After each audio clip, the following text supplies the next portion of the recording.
Assalamualaikum dear students, I am your physics teacher Sajid Hussain. Today our topic is equations of motion. We have to discuss most important and very interesting topic that is equations of motion. और इसके अंदर हमने क्या करना है, we have to derive equations of motion graphically. नाम से जाहिर है कि ग्राफिकली हमने इक्वेशंस को जो है डिराइव करना है, तो डेफिनेटली इसके लिए हमें सबसे पहले ग्राफ चाहिए।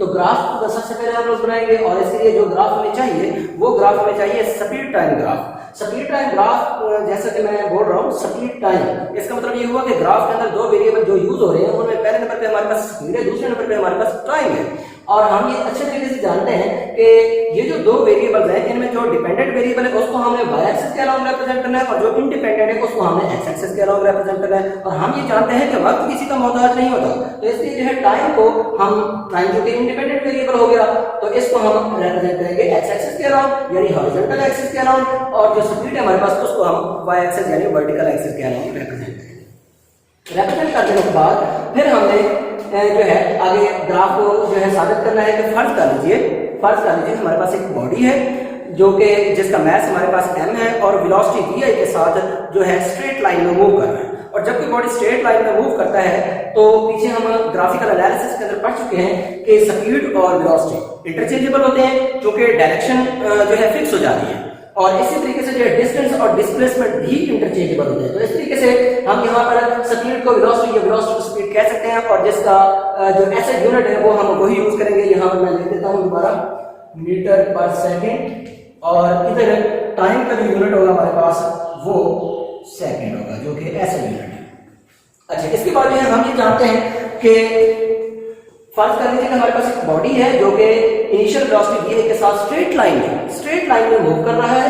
टाइम t गुजरने के बाद उसकी फाइनल वेलोसिटी vf हो जाती है। अब यहाँ पर जरा ग्राफ के ऊपर गौर कीजिए कि पॉइंट O से लेके vi तक इसकी वेलोसिटी में कोई चेंज नहीं आया, लेकिन vi के बाद vf तक इसकी वेलोसिटी में जो है चेंज आना शुरू हो गया। अब चेंज कैसा है ये ग्राफ है। ग्राफ के अंदर जो है हम देख रहे हैं कि ग्राफ जो है अपवर्ड मूव कर रहा है। अपवर्ड मूव करने का मतलब ये हुआ कि वेलोसिटी में जो है पॉजिटिव इंक्रीज हो रहा है, पॉजिटिव चेंज आ रहा है, वेलोसिटी इंक्रीज हो रही है और ये इंक्रीज होती जाती है पॉइंट बी तक, और पॉइंट बी तक जाने के बाद हम वेलोसिटी को काउंट करना स्टॉप कर देते हैं और उसके बाद उस वेलोसिटी को हम नाम देते हैं फाइनल वेलोसिटी का। और इसके बाद जो है अब हम ये देखते हैं कि पॉइंट ए से लेके पॉइंट बी तक वेलोसिटी में जो चेंज आया है वो टाइम के प्रोपोर्शनली आया है। जब टाइम के प्रोपोर्शनली चेंज आता है तो उसके लिए जो हमारे पास ग्राफ बनता है वो एक स्ट्रेट लाइन हासिल होती है, और इस स्ट्रेट लाइन को हमने ये रिप्रेजेंट कर दिया। अब चूंकि ये जो ग्राफ है हमारे पास ये स्पीड और टाइम के दरमियान है, और या दूसरे लफ्जों में हम ये भी कह सकते हैं कि वेलोसिटी और टाइम के लिहाज के दरमियान है। और ये जो ग्राफ है स्लोप या स्ट्रेट लाइन ये जो है चेंज इन वेलोसिटी को रिप्रेजेंट कर रहा है विद रिस्पेक्ट टू टाइम। तो इसका मतलब ये हुआ कि rate of change of velocity को ही रिप्रेजेंट कर रहा है, और rate of change of velocity को हम क्या बोलते हैं एक्सेलरेशन, लिहाजा ये ग्राफ एक्सेलरेशन को रिप्रेजेंट कर रहा है। दूसरी बात कि इस ग्राफ के नीचे का जो एरिया है ये आप लोग देख रहे हैं कि इसको मैंने शेड किया हुआ है, तो ये जो शेडेड एरिया होता है स्पीड टाइम ग्राफ के नीचे का एरिया ये रिप्रेजेंट करता है इस बॉडी के कवर्ड डिस्टेंस को। और उसके बाद जो है अब ये हमारा जो ग्राफ है ये ऑलमोस्ट मुकम्मल हो गया, लेकिन इसके अंदर एक बड़ी इंपॉर्टेंट बात है वो बताने वाली, वो है कि गेन एंड स्पीड कैसे हासिल होता है। Gain and speed equal to AT, ये एक पॉइंट है जो अक्सर स्टूडेंट्स को कंफ्यूज करता है, इसको समझने की जरूरत है। बहुत आसान है, कॉमन सेंस की बात है कि इसके अंदर जो है क्या है कि gain and speed is equal to AT, acceleration और टाइम। तो यहाँ पर एक्सेलरेशन का फार्मूला ध्यान में रखें कि एक्सेलरेशन का फार्मूला कहाँ से डिराइव होता है, डेफिनेशन से डिराइव होता है। डेफिनेशन क्या है कि rate of change of velocity is called acceleration, जिसकी मैथमेटिकल फॉर्म हमारे पास ये है acceleration is equal to vf minus vi over t, t divide हो रहा है दूसरी साइड पे जाके क्या हो जाएगा मल्टीप्लाई हो जाएगा। तो इस तरीके से हमारे पास AT इज इक्वल टू क्या हो जाएगा vf minus vi is equal to AT, और vf माइनस vi क्या चीज है चेंज इन वेलोसिटी है जिसको हम दूसरे लफ्ज में कॉम्पैक्ट फॉर्म में यानी शॉर्टेस्ट फॉर्म में हम लिख सकते हैं delta v। So delta v equal to 80 हो जाएगा। और डेल्टा v क्या चीज है जिसको अभी मैंने कहा कि कॉम्पैक्ट फॉर्म में लिख सकते हैं। ये क्या चीज है? Change in velocity. और चेंज कैसा आ रहा था? इजाफे के लिहाज से आ रहा था, पॉजिटिव चेंज आ रहा था। और पॉजिटिव चेंज को क्या बोलते हैं? गेन। गेन इन स्पीड या gain in velocity equal to 80। इस तरीके से हमारे पास gain in speed equal to 80 हमारे पास क्या आ गया? bc। तो हम ये ऑलरेडी जानते हैं अच्छे तरीके से कि ये जो d और c है, d से c तक जो हमारे पास ये डिस्टेंस है ये हमारे पास अभी आई है और इसके अलावा जो है d से लेके b तक जो हमारे पास स्पीड है वो है हमारे पास vf। इस तरीके से हमारे पास ये जो c से लेके b तक का जो डिफरेंस आएगा हमारे पास वो हमारे पास आ जाएगा gain in speed equal to 80। So इस तरीके से हमारे पास ये ग्राफ कंप्लीट हो जाता है। इसके बाद जो है अब हम इसी ग्राफ की मदद से बच्चों first equation of motion derive करेंगे। First equation of motion derive करने के लिए हम देख रहे हैं कि ये जो हमारे पास है ये ग्राफ है ए बी, इसकी जो स्लोप है ये किसको रिप्रेजेंट कर रही है? एक्सेलरेशन को रिप्रेजेंट कर रही है। और एक्सेलरेशन हमारे पास इक्वल होता है डेफिनेशन के मुताबिक rate of change of velocity. तो चेंज इन वेलोसिटी या चेंज इन स्पीड हम इसमें किसको रिप्रेजेंट कर रहे हैं? BC से रिप्रेजेंट कर रहे हैं। तो इसलिए इस लिहाज से BC ओवर AC हमारे पास बन जाएगा। और इसको फर्दर जो है अगर हम सिंपलीफाई करें तो BC को दूसरे लफ्जों में हम BD माइनस CD देख सकते हैं ना, BD minus CD that is equal to BC। इसके बाद जो है इस तरीके से मैंने BC की जगह BD माइनस CD ले लिया। और नीचे हमारे पास जो है क्या है? AC और OD ये दोनों पैरेलल है और लेंथ में भी इक्वल है। तो इसलिए हम AC की बजाय हम OD लिख सकते हैं। और OD किसको रिप्रेजेंट कर रहा है? टाइम t को रिप्रेजेंट कर रहा है। और BD माइनस CD के अंदर जो है जो सिंबल बन रही है BD और CD को जो हमने रिप्रेजेंट किया वो VF माइनस VI से रिप्रेजेंट किया हुआ है। और इसके बाद जो है VF minus VI over T ये हमने वैल्यू सब्स्टिट्यूट कर दी। इसके बाद जो है नेक्स्ट देखिए कि ये T डिवाइड हो रहा है, दूसरी साइड पे जाके क्या हो जाएगा? मल्टीप्लाई हो जाएगा। या दूसरे लफ्जों में जो एक्यूरेट वे है वो ये है कि दोनों साइडों को T से मल्टीप्लाई कर दें। अगर दोनों साइडों को T से मल्टीप्लाई कर देंगे तो T से कैंसिल हो जाएगा, T उधर A के साथ मल्टीप्लाई हो जाएगा। तो इस तरीके से हमारे पास AT बन जाएगा और AT बच्चों इक्वल है VF माइनस VI के। और VI नेगेटिव है, दूसरी साइड पे जाके ऐड हो जाएगा। एक तो ये तरीका है। दूसरा तरीका इसका ये है कि दोनों साइडों पे हम क्या कर देंगे? ऐड कर देंगे VI को। तो VI से कैंसिल हो जाएगा और उधर VI जाके ऐड हो जाएगा। तो इस तरीके से हमारे पास इधर बच जाएगा VF is equal to VI plus 80। इसके साथ ही हमारे फर्स्ट इक्वेशन ऑफ मोशन की फाइनल फॉर्म आ गई है जो कि हमारे पास VF is equal to VI plus 80। इसके बाद नेक्स्ट हमारे पास आ जाता है जी second equation of motion. Second equation of motion के अंदर भी हम यही ग्राफ इस्तेमाल करेंगे क्योंकि स्टार्ट में मैंने बात की है कि इक्वेशन ऑफ मोशन को हमने डिराइव करना है ग्राफिकली।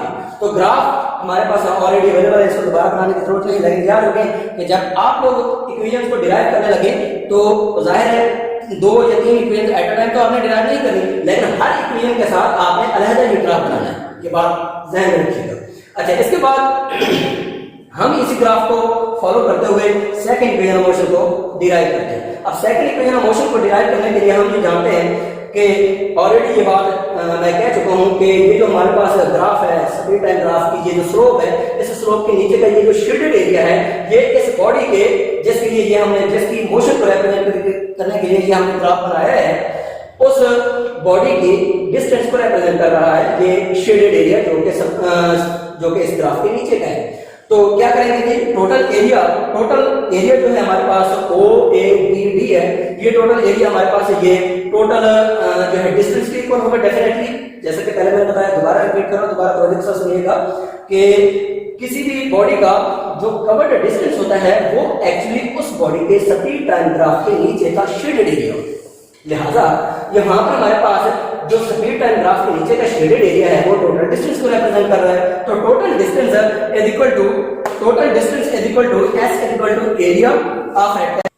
ओके, तो बेटा ये है कि इसके अंदर फिर मैथमेटिकल फॉर्म बनाएंगे। इसके अंदर टोटल जो डिस्टेंस है covered by that body is equal to the total area under this graph, और वो एरिया क्या है? OABD।